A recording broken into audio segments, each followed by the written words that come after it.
Welcome to this historical breakdown of the world's worst nuclear disaster. I am so glad you're joining me for this explainer today because we are unpacking an event that literally changed the course of history. It completely rewrote the global rulebook on safety, science, and honestly, human resilience. We're going to map out exactly what happened on one fateful night in 1986, the mechanics, the timeline, and the truly monumental human cost of the Chernobyl disaster. Picture the dead of night. It's exactly 1:23 a.m. You've got this massive facility glowing against the darkness when absolute silence is just suddenly shattered by a catastrophic blast. At this precise, terrifying minute, the force of thousands of Hiroshima bombs is unleashed straight into the atmosphere. And the craziest part? No one in the immediate vicinity, or even in the surrounding sleeping towns, had any idea that their world had just completely fractured.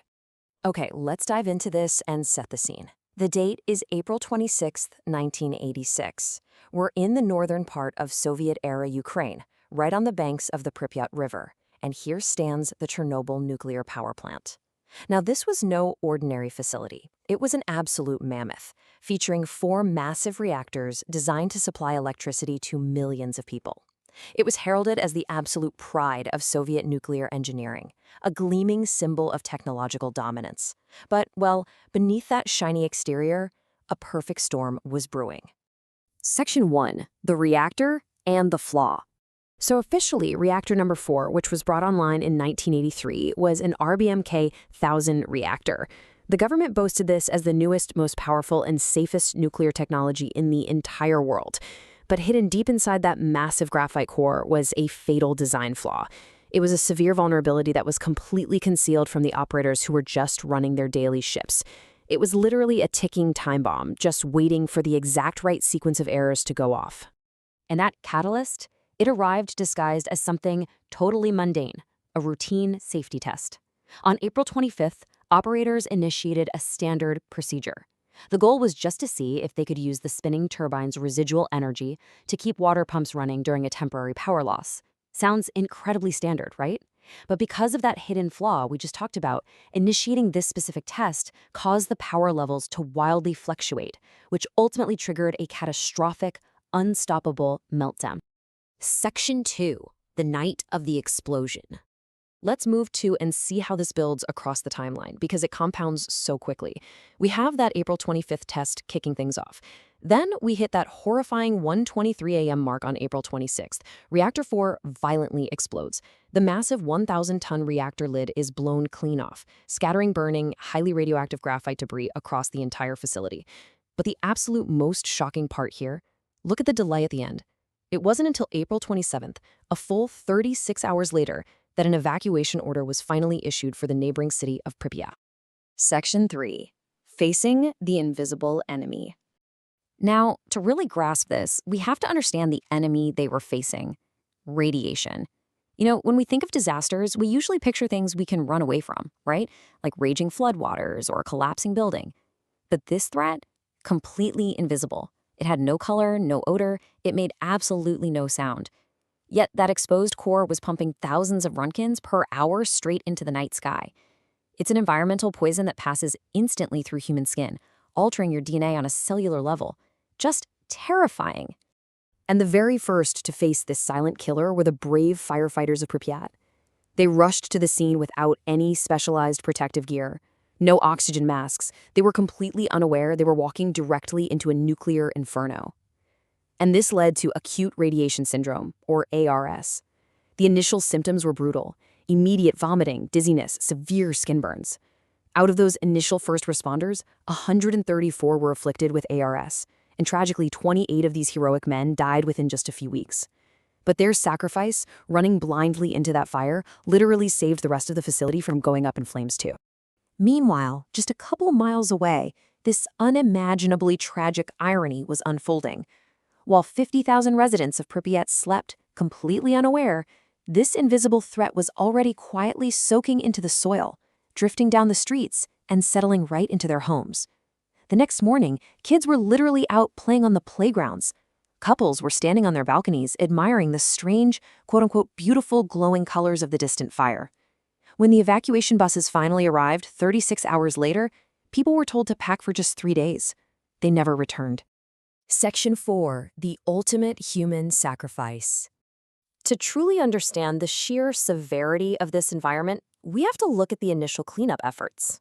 The Soviet government tried using these advanced German and Japanese robots to clear the highly radioactive debris off the reactor roof.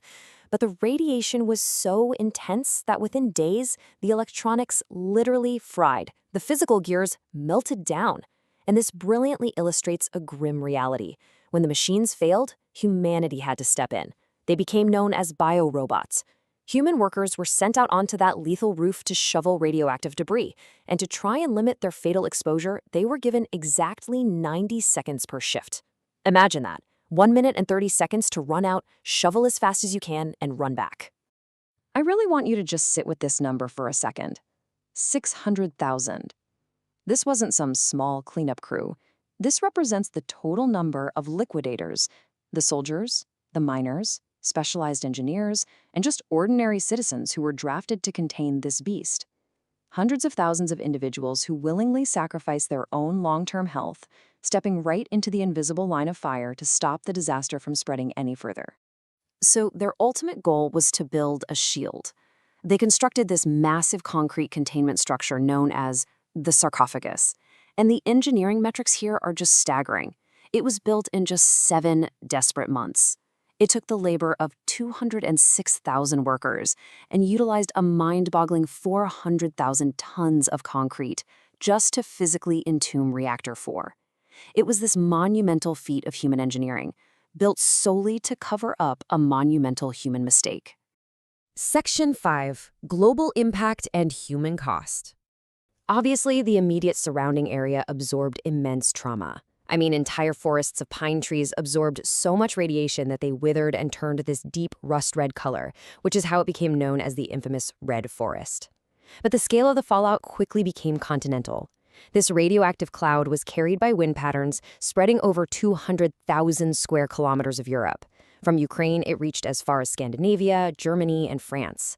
All told, it exposed 500 million people. That's 500 million individuals exposed to elevated levels of radiation. And here we find a truly heartbreaking gap in the historical narrative. The official Soviet records strictly listed the death toll at 31 lives, mostly those brave first responders and operators. But the true human cost? It remains completely uncounted. Over the ensuing decades, a devastating wave of cancer, thyroid disease, and genetic issues swept through the exposed populations. The real medical and multi-generational price of Chernobyl is literally still unfolding today. Section 6. Legacy and Lessons Learned. Now, here is an incredibly surprising and honestly fascinating fact. When humans completely evacuated the 30-kilometer exclusion zone, we basically left behind a ghost town. But in our total absence, nature didn't just survive the residual radiation, it completely conquered the ruins. Today, the Chernobyl exclusion zone has organically transformed into one of Europe's absolute largest wildlife sanctuaries.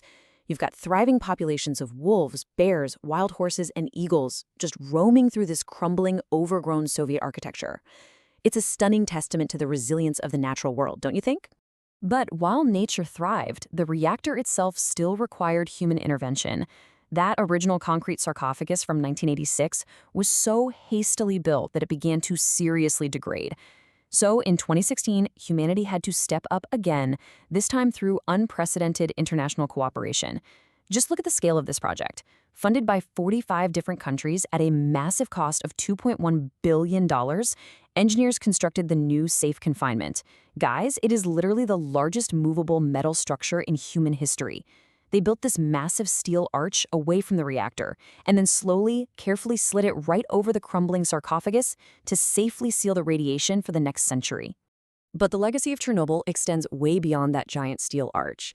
This disaster served as a brutal wake-up call that fundamentally rewrote the rulebook on nuclear energy forever. It forced the implementation of rigorous new safety improvements mandated by the International Atomic Energy Agency. It required mandatory, foolproof modern safety systems in all reactors. And perhaps most importantly, it established an era of unprecedented international oversight and transparency. Governments could no longer just hide behind walls of secrecy when global safety was on the line. Which brings us to our final thought. We just looked at how humanity came together to build the largest movable structure in history, spending billions of dollars simply to cover up a mistake made in the dark of night. It really begs a profound question. Have we truly learned the price of nuclear hubris? Power, especially nuclear power, demands absolute responsibility.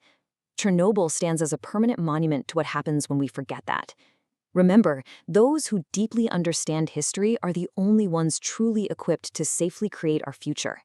Thank you so much for joining me on this explainer. I really hope this brought this massive historical event into clear focus for you. Keep questioning, keep learning, and I'll see you in the next one.